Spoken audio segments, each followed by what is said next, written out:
প্রাতিষ্ঠানিক পড়াশোনার হাতেখড়ি হিন্দু ধর্মাবলম্বী শিক্ষক পূর্ণচন্দ্র বাবুর কাছে। এরপর জীবনে ঘটে যায় নানা কাকতালীয় ঘটনা এবং এক পর্যায়ে এই মানুষটি শেষ জীবনে হয়ে ওঠেন অসংখ্য মানুষের চেতনার মিনার ও দেশের শীর্ষ ইসলাম প্রচারক। আর ইসলাম প্রচারে তিনি একটি দীর্ঘস্থায়ী পদ্ধতি বাস্তবায়ন করে গেছেন, যার মাধ্যমে আজও অসংখ্য মানুষ ধারাবাহিকভাবে ইসলামের দীক্ষা পাচ্ছে। মহান এই মানুষটি মুজাহিদে আজম আল্লামা শামসুল হক ফরিদপুরি রহমতুল্লাহি আলাইহি।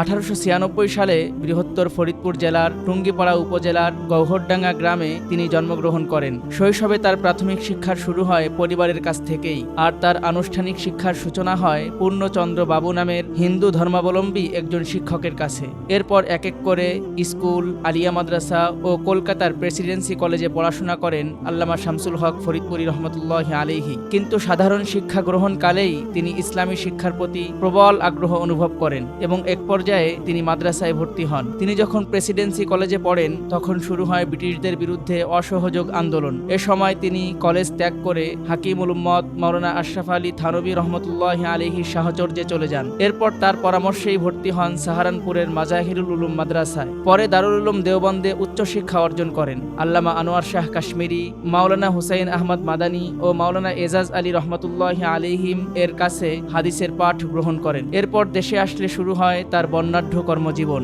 আল্লামা শামসুল হক ফরিদপুরি রহমতুল্লাহি আলাইহির পূর্বপুরুষরা এদেশে এসেছিলেন ইসলাম প্রচারের উদ্দেশ্যে। ব্রিটিশ বিরোধী আন্দোলনেও পরিবারটির ছিল সক্রিয় ভূমিকা। তাই দীর্ঘ কর্মজীবনে তিনিও অসংখ্য আন্দোলন এবং ইসলাম প্রচারের পারিবারিক ঐতিহ্য ধরে রেখেছিলেন। ইসলাম প্রচারে তিনি যে স্থায়ী পদ্ধতিটি গ্রহণ করেন সেটি হলো অসংখ্য মসজিদ মাদ্রাসা প্রতিষ্ঠা। দেওবন্দ থেকে ফিরে 1928 সালে ব্রাহ্মণবাড়িয়ার জামিয়া ইউনুসিয়ায় শিক্ষকতার মাধ্যমে তার কর্মজীবন শুরু হয়। অতঃপর 1936 সালে ধারাবাহিকভাবে শুরু করেন মাদ্রাসা প্রতিষ্ঠার কাজ। ঢাকায় এসে সর্বপ্রথম প্রতিষ্ঠা করেন বড়কাটরার জামিয়া হুসাইনিয়া আশরাফুল উলুম মাদ্রাসা এবং 1937 সালে নিজ গ্রামে গড়ে তোলেন গহরডাঙ্গা মাদ্রাসা নামে প্রসিদ্ধ জামিয়া ইসলামিয়া দারুল উলুম খাদেমুল ইসলাম।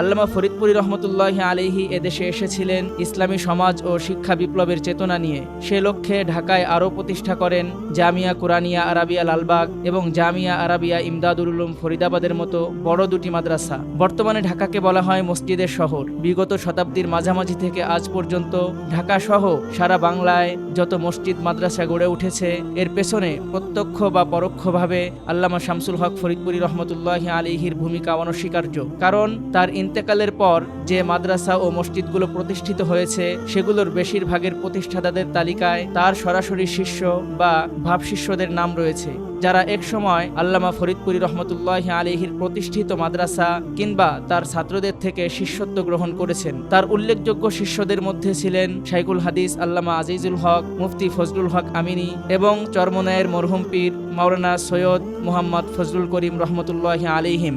বর্তমানে দেশের পরিণত বয়সের আলেমদের অনেকেই এই মনীষীদের ছাত্র। তারাও আজ যদি কোনো মসজিদ মাদ্রাসা প্রতিষ্ঠা করেন সেখানেও নিশ্চয়ই আল্লামা ফরিদপুরি রহমতুল্লাহি আলাইহির পরোক্ষ অবদান থাকবে। পাশাপাশি বাংলাভাষী আলেমদের ভেতর বাংলা চর্চায় তাকে পথিকৃৎ আলেম মনে করা হয়। তিনি শিষ্য আলেমদের মধ্যে ব্যাপকভাবে বাংলা চর্চায় মনোযোগী হন।